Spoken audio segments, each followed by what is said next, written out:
મિત્રો જય શ્રી રામ, જય હિન્દ, જય ભારત. આ વિડીયો ખાલી 20 મિનિટનો બનાવી, પણ એમાં થોડુંક એક વ્યક્તિના સપોર્ટ માટે બનાવું. કારણ કે જે વ્યક્તિ રોંગ સાઈડમાં વાહન આવતા હોય એને રોકવા માટે ઊભો હોય, એની એક જ ગલતી કે એનું થોડુંક એટીટ્યુડ વધારે હતું. આ એક જ ગલતી. બાકી દેશમાં આવા ઘણા બધા કામ કરે છે, સોશિયલ મીડિયાના કામ કરે છે, ફાલતુના વિડીયા મૂકે છે, ફાલતુના ડ્રામા કરે છે, ફાલતુનું પોતાની લાઈફસ્ટાઈલ દેખાડતા હોય, એવા વિડીયા પણ કમાવા માટે જ કરતા હોય. તો આનો વિરોધ બધા કેમ કરે ભાઈ? મેં કાલે ઘણા બધા વિડીયા જોયા, ઘણા બધા મારા રૂમ પાર્ટનર છે એવું કહેતા હતા કે એ તો એના વ્યૂ માટે કરે છે, કે એને વ્યૂ વધારે મળે ને એના ફાયદા માટે. ભાઈ પરમારથ ને હવારત એક પણ વ્યક્તિ ઇન્ડિયાની અંદર એવો દેખાડો કે એકદમ બિના સ્વાર્થે કરે. એક નેતા એવો દેખાડો કે એને એની આગળ કંઈ પ્રોપર્ટી નથી, કે એને પગાર નથી લેતો, કે એ પોતાની મિલકત વેચીને કોઈ હાટું લોહી આપતો હોય. એક પણ કર્મચારી એવો દેખાડો કે જે આજીવન સરકાર પાસેથી પૈસા નથી લેતા, કે કોઈ સોશિયલ મીડિયા વાળા. એક કલાકાર એવો દેખાડો, એક પણ સંગઠન વાળો કે એક પણ વ્યક્તિ એવો દેખાડો કે હાવ બિના સ્વાર્થી એ વિડીયા બનાવતો હોય. તમે પેલા ખજૂરનો વિરોધ કર્યો હતો, નીતિન જાનીનો, કે એ તો વિડીયો એટલા માટે બનાવે કે એ ફેમસ થવું. ભાઈ કરો તો ખરી કંઈક. તમે આપણે પોપટભાઈ આહિર છે, એ પણ વિડીયા બનાવે તો એનો પણ વિરોધ કરે ઘણા, કે ભાઈ આ તો વિડીયા બનાવવા હાટું થઈને. ભાઈ તમે એવું કરો તો ખરી, ક્યાંક ને ક્યાંક પહોંચાડો તો ખરી. તમે એક વ્યક્તિ એવો બતાડો જે આપણે મહેશ ડોબરા, આપણે મેહુલ ડોબરા જે કામ કરે તો કે એ વિડીયા બનાવવા હાટું થઈને એ કાયદા કાનૂન શીખડાવે.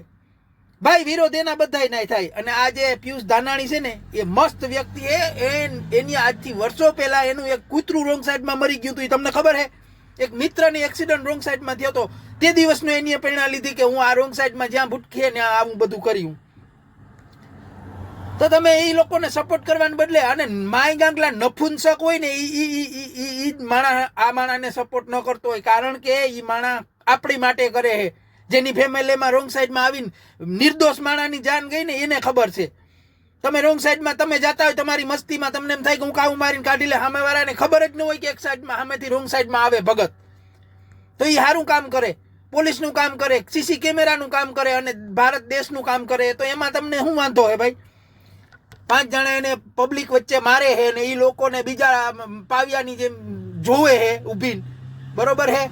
તો એ કોઈ એને વચ્ચે ના પડીને સમાધાન ના કરાવી શકે, સારી માર્ગદર્શન ના દઈ શકે. આપણા દેશની વિગમણા જશે. વિદેશની અંદર એક જણો રોંગ સાઈડમાં આવે 30,000 રૂપિયા દંડ છે, 24 કલાકની જેલ છે. ત્યાં કોઈ રોંગ સાઈડમાં નથી આવતો, એક્સ લાગે તરત. આપણે કાયદાનું ભાન એક વ્યક્તિ કરાવતો હોય ને વિડીયા બનાવતો હોય તો ઓકે, વિડીયામાં કમાય, ફેમસ, અને તમારી કઈ ફેમસ થાય. જ્યારે કઈ આવું કઈ થાય ને, મેહુલ ડોબરા ઉપર જ્યારે હુમલો થયો એ પછી વધારે ફેમસ થયો, બરોબર છે?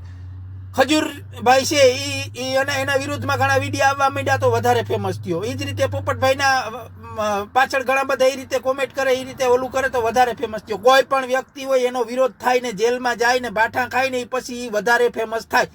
એટલે એના માટે સારું છે.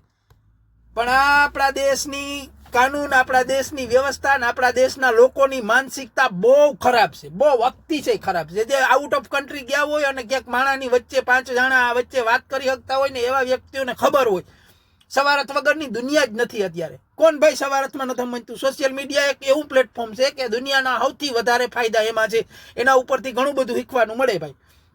આ તમે વિડીયા જુઓ, સાઈડમાં મેં રાખ્યા આ વિડીયા. આ રીતે કોઈ માણાને જલીલ કરાય, દેશ માટે કંઈ કરતો હોય, એના માટે કંઈક કરતો હોય, અને એનો ટાઈમ આપે, કમાય તો તમારા આતાનું શું જાય? તમારી પાસે કંઈ લે. પણ એક જ એની ભૂલ છે કે એને થોડુંક એક સભ્યતા નથી વર્તતા ને. અને જો આપણા દેશની પ્રજા એવી છે કે એને પ્રેમથી સમજાવો તો સમજતી નથી, બરોબર છે?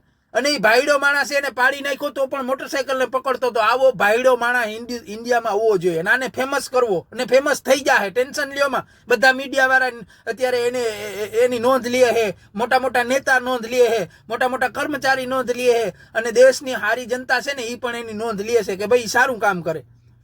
ગધેડા તો આપણે છે, રોંગ સાઈડમાં પડ્યા જઈએ, કાયદા કાનૂન માનતા નથી, ઠોકીને સામેવાળાની પથારી ફેરવી નાખવાની. હું તો એમ કહું કે એવો દંડ રાખો રોંગ સાઈડમાં. હું આવું તો મને પકડીને હાલવી દો. રોંગ સાઈડમાં જે આવ્યો એને પૂરેપૂરો એના કાયદા કાનૂનને ભાન કરાવો. એવડી બધી ટ્રાફિક છે દુનિયામાં, સૌથી પહેલા નંબરની આબાદી વાળો દેશ છે. ત્યાં જો ટ્રાફિક કંટ્રોલ કરવા માટે આવો કોઈ દેશમાંથી કોઈ વ્યક્તિ કરતો હોય, સોશિયલ મીડિયાના માધ્યમથી કરોડો લોકો એને જોતા હોય, સપોર્ટ કરતા હોય, તો એવા લોકોને તમે 5 જણા થઈને મારો, માય ગાંગલી નાવ. એટલે આને સપોર્ટ કરજો. હું પિયુષ ધાનાણીને ફૂલ સપોર્ટ કરું. આવા મરદના દીકરા હિન્દુસ્તાનમાં એ ત્યાં લગણે જિંદુસ્તાન સેફ છે. બાકી તો તમને મોકરા મૂકી દો તો જેમ મન પડે એમ આવે. કાં પાછી મરડાવો. આ બધું કામ હે ને કાનૂનનું હે, કાનૂનનું. આ બધી જગ્યાએ આવી જગ્યાએ સીસી કેમેરા રાખો, જે રોંગ સાઈડમાં આવે એને દંડ ફટકારો. કેમ સ્પીડમાં કે ફોન વાળાને સીધું તમે આમાં કંકોત્રી મોકલો? મેં ચાલુ મોટરસાઇકલે ફોન કર્યો તો મારે 500 રૂપિયા દંડ આવ્યો. તો એવી રીતે દંડ હટીને ફટકારો. બધી જગ્યાએ સીસી કેમેરા રાખો, ટેક્સ ડબલ કરી દો, 200 રૂપિયા પેટ્રોલના કરી દો. ત્યાં આ દેશ સુધરશે. દેશની અંદર હાવ એટલે હાવ જેમ રેઢિયા ઢોરને વાળી રખડવા વાળા 8% હે હજી. બરોબર છે. હું તો જો મારા સોશિયલ મીડિયામાં વિડીયો બનાવવાનું ફેમસ થવા હાટું કરું હું આ. પણ તમને સાચી વાત લાગે ને તો શેર ઠોકજો. બરોબર. અને મારો વિરોધ કરજો. વિરોધ કરશો તો જ અમારો વિડીયો હાલશે. ભલે.